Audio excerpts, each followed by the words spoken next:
Malam itu Amber Geiger baru saja pulang dalam keadaan lelah. Selama 14 jam, dia berada di lapangan sebagai polisi Dallas. Saat menyusuri lorong menuju apartemennya dengan nomor 1378, dia kaget karena pintu apartemennya tak terkunci. Ia melihat siluet dari apa yang ia yakini sebagai pencuri di apartemennya. Nalurinya sebagai polisi langsung bereaksi. Dia segera memegang pistol.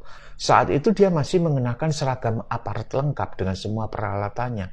Di ruang tamu, dia melihat sesosok pria berkulit hitam duduk menonton TV sambil makan es krim. Entah apa yang dipikirkan. Tanpa berpikir panjang, perempuan 31 tahun tersebut langsung menarik pelatuk dan menembaknya. Sekian detik dia puas karena penjahat yang masuk ke rumahnya tersebut tersungkur jatuh. Tapi setelah itu dia tersadar, ternyata dia salah masuk apartemen. Geiger tak mengecek bahwa apartemen yang dimasukinya itu sebenarnya bernomor 1478, beda satu lantai dengan apartemennya. Pria yang ditembak merupakan penghuni apartemen tersebut, namanya Bottom John. Kejadiannya tanggal 6 September 2018. Peristiwa itu menggoncangkan Amerika Serikat karena si penembak adalah orang kulit putih dan korbannya kulit hitam. Insiden ini juga memanaskan lagi polemik soal rasisme. Betapa hancur dan sedihnya keluarga korban, termasuk adik korban, Brian John. Amarah berkobar dalam hatinya. Ia sering berkata kepada teman-temannya bahwa dia akan membalas dendam dan membunuh pembunuh kakaknya tersebut. Berbulan-bulan, Brian John jalani hidup yang penuh kepahitan. Tapi ia sadar bahwa amarahnya tidak boleh terpendam dalam dirinya.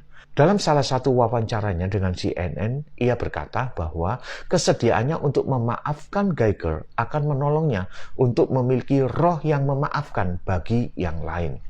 Sampai saat ketika ia harus menyampaikan pernyataan di sidang si pembunuh tersebut setelah pengadilan menjatuhkan hukuman 10 tahun penjara kepada Geiger pada tanggal 2 Oktober 2019 dengan terbata-bata dan dengan kekuatan yang mulai tersusun, Brian John mengucapkan kata-kata pengampunan. Bukan hanya itu saja, berikutnya ia melakukan tindakan yang mengagetkan seluruh warga Amerika Serikat. Brian John memohon untuk boleh memeluk pembunuh kakaknya kepada sang hakim. Lihat cuplikan sidang tersebut. I forgive you, and I know if you go to God and ask Him, He will forgive you. But I love you just like anyone else. And I don't even want you to go to jail. I want the best for you. Because I know that's exactly what both of them would want you to do. And the best would be give your life to Christ. I'm not gonna say anything else. Again, I love you as a person, and I don't wish anything bad on you.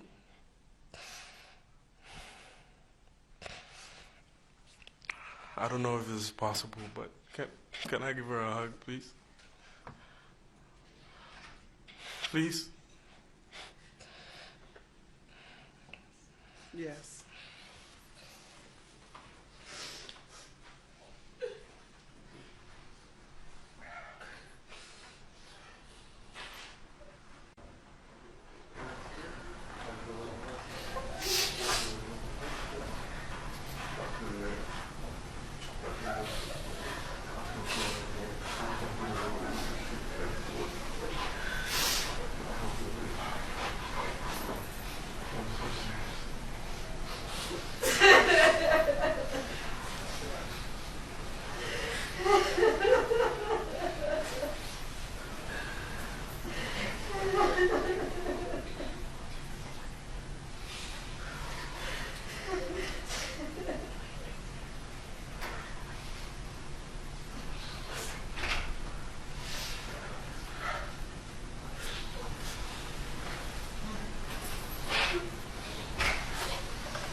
Suasana sidang yang tegang tiba-tiba diselimuti dengan atmosfer cinta kasih, manakala Brian John mengucapkan pengampunan, memberikan pelukan kasih Kristus kepada Geiger, pembunuh kakaknya.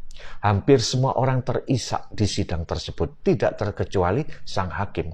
Bahkan setelah itu, Hakim Tammy Kemp menghampiri Geiger dan menyerahkan sebuah Alkitab. Ia membukakan Yohanes 3 ayat 16 lalu berkata kepadanya, "Kamu hanya perlu iman sebesar biji sesawi. Kamu mulai dengan ini." Setelah itu mereka berpelukan. Hari itu, Amerika Serikat dan kita semua mendapatkan pelajaran yang sangat berharga. Seorang pembunuh yang patut dikutuki 7 turunan, namun menerima kasih yang tak terduga ketika pengampunan dilepaskan. Dan ketika kasih diberikan, orang-orang yang terpuruk dalam dosa dan rasa bersalah diangkat kembali dalam pemulihan.